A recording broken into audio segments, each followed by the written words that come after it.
हर के दारत खौफे हक दूरी दिल मादाम हर के दारत खौफे हक दूरी दिल मादाम जन्नतुल मौद हदूर मकाम जन्नतुल मौद हदूर मकाम लम्मा कफर घर बनाया यारों ने लाउम कफर घर बनाया यारों ने दर बदर हमको फिराया यारों ने नाली जहन्नम कसीरुम मिनल जिन्नि वल इंस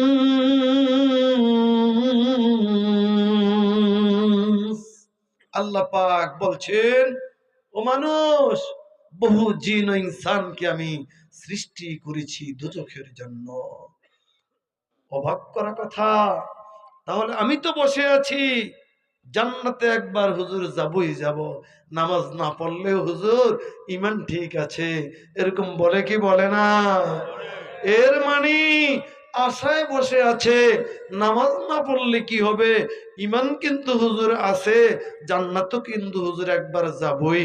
তাদের ব্যাপারে দাঁত ভাঙ্গা জবাব আল্লাহ পাক এ আয়াতে দিয়েছেন, নবী আপনি জানিয়ে দেন বহু জিন ও ইনসানকে সৃষ্টি করেছি দুজখের জন্য। নাউজুবিল্লাহ। তাহলে কোন মানুষগুলোকে দুজখের জন্য সৃষ্টি করলেন সূরাতুল আরাফের 179 নং আয়াতে কারিমা থেকে জানবো, আমার আলোচনা শেষ হয়ে যাবে।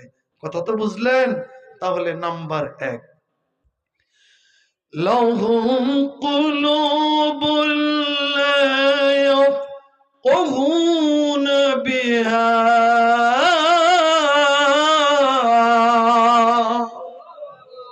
আল্লাহ পাক বললেন যাদের দিল আছে এদেরকে সৃষ্টি করেছি দুজখের জন্য। এখন প্রশ্ন, দিল কি আমাদের নাই? আসতে বলেন, দিল কি আমাদের নাই?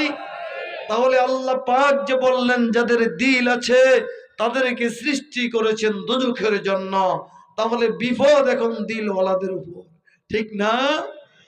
তাহলে আমরা সমাধান নিতে হবে আয়াতে কারিমা থেকেই যে কোন দিলওয়ালাকে আল্লাহ পাক সৃষ্টি করলেন দুজখের জন্য। দিলকে আরবিতে বলা হয় কলব। এই ছেলেরা, বাবাজিরা বসে পড়ি, অত্যন্ত জরুরি কথা। দিলকে আরবিতে বলা হয় কলব। কি বলা হয় একটু বলেন তো? মারহাবা। এই কলব 3 প্রকার। কলব 3 প্রকার। এই পৃথিবী থেকে যারা গত হয়েছে এরাও এই 3 প্রকারের দিলওয়ালা মানুষই ছিল। বর্তমান পৃথিবীতে আমরা যারা আছি আমরাও এই 3 প্রকারের দিলওয়ালা মানুষই আছি। ভবিষ্যৎ প্রজন্মে যারা আসবে তারাও এই 3 প্রকার দিলওয়ালাই আসবে। কথা কি ক্লিয়ার? তাহলে নাম্বার 1, কলবে সালিম। দিল তো 3 প্রকার। নাম্বার 1 কলবে সালিম। 1 নম্বর দিল হলো কলবে সালিম, মানে পরিশুদ্ধ দিল, বিশুদ্ধ দিল। সাধারণত যে দিল নবী রাসূলদের ছিল। সুবহানাল্লাহ। আর একটু আগে বলি, এর মানে হলো যেই মানুষটা জীবনে গুনার কাজ একটাও করে না, এই মানুষটার দিলটা বিশুদ্ধ দিল, এই মানুষটার কলব কলবে সালিম। এবার বুঝে থাকলে বলেন তো, এই দিল কি আমার আর আপনার? আমরা কম হলেও তো অন্যায় করে ফেলেছি, হয় না ভাই?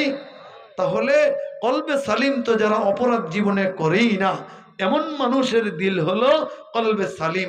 তাহলে বুঝলাম এই দিলটা আমার আপনার না, ঠিক না? নাম্বার 2, কলবে মাইয়াত, মুর্দা কলব। এটা বেঈমানদের কলব। আমি আর আপনি কেউ বেঈমানও না, ঠিক না কথা? তাহলে 2 প্রকার দিল চলে গেল। ওই 2 প্রকারের দিল আমাদের কারোই না। এর মানে বিশুদ্ধ দিল এমনও না, আবার মুর্দা দিল এমনও না। একটা দিল বাকি আছে, তাকে বলা হয় কলবে মারিদ, অসুস্থ দিল। এটার সিমটম হলো নেকের কাজ করে ঠিক, মাঝে মধ্যে অজান্তে অপরাধ হয়ে যায়। এবার বলেন তো, এই দিলটাই আমার আপনার, ঠিক না? তাহলে আমার আপনার দিলটা সুস্থ না অসুস্থ? হ্যাঁ, এটা বুঝাইবার জন্যই বলছি। তাহলে বুঝে গেল আমার আপনার দিলটা অসুস্থ।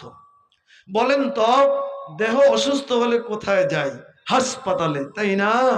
হাসপাতালে যায়, প্রয়োজনে মাদ্রাজ যায়, উন্নত রাষ্ট্রে ট্রিটমেন্টের জন্য যায়। এরপরেও এট লাস্ট দেহটা কি বাঁচানো যায়? বুদ্ধিমানেরা বলেন, দেহটা কি বাঁচানো যায়? অবশেষে দেহটাকে বাঁচানো যায় না। কিন্তু আমার আপনার যে কল্প অসুস্থ, একটু আগে বললেন, অসুস্থ দিলের যদি ট্রিটমেন্ট করানো হয়, এটা একদিন মৃত্যুবরণ করবে। আর মৃত্যুবরণ করলে বলেন তো, মৃত দিল কাদের ছিল? বেঈমানদের। কাদের?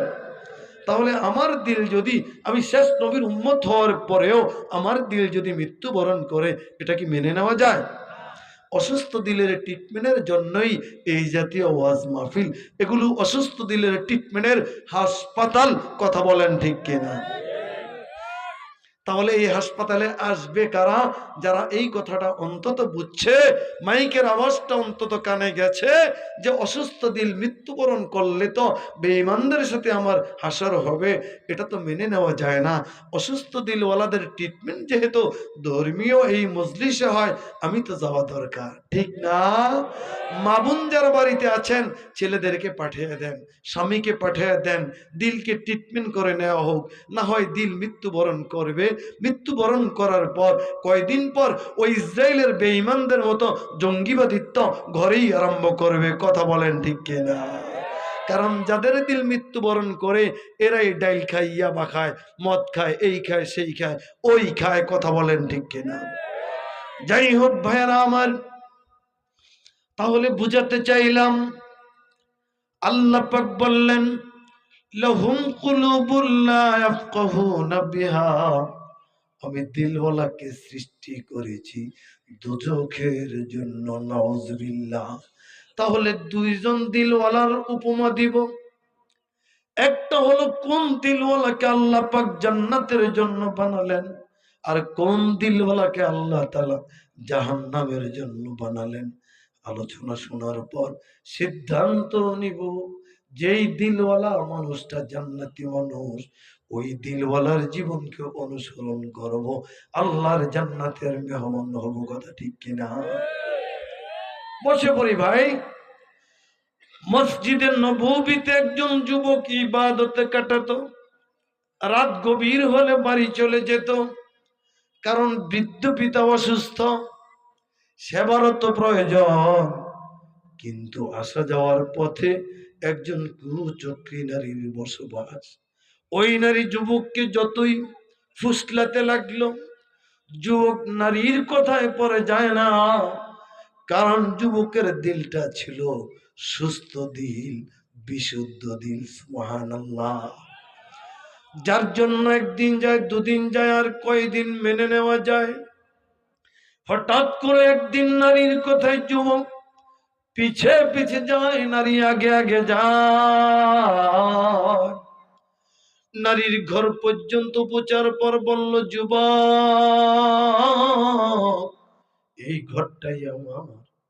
যুবক যেই মাত্র ঘরটা দেখলেন, মনে পড়ে গেল মহান আল্লাহ তাআলা কোরআনের একখানা আয়াতে কারিমার কথা, যেহেতু তার দিলটা বিশুদ্ধ দিল। সুবহানাল্লাহ। যেহেতু তার দিলটা বিশুদ্ধ দিল, ওই যুবক আর জমিনে দাঁড়িয়ে থাকতে পারলেন না। যুবক দাঁড়ানো থেকে বেহুশ হয়ে জমিনে পড়ে গেল।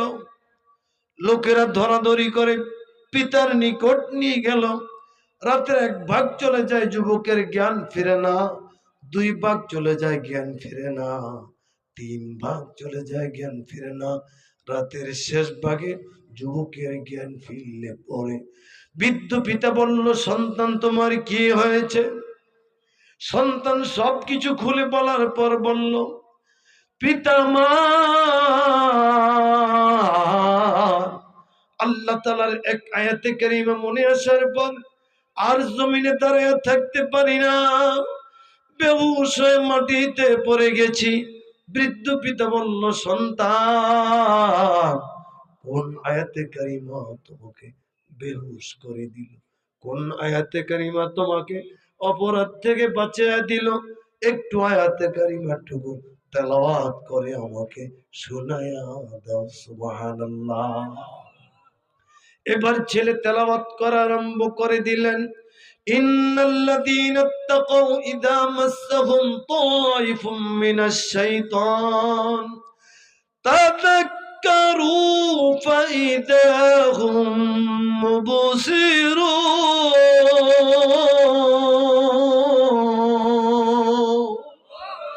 যাদের দিলে আছে আল্লাহর ভয়,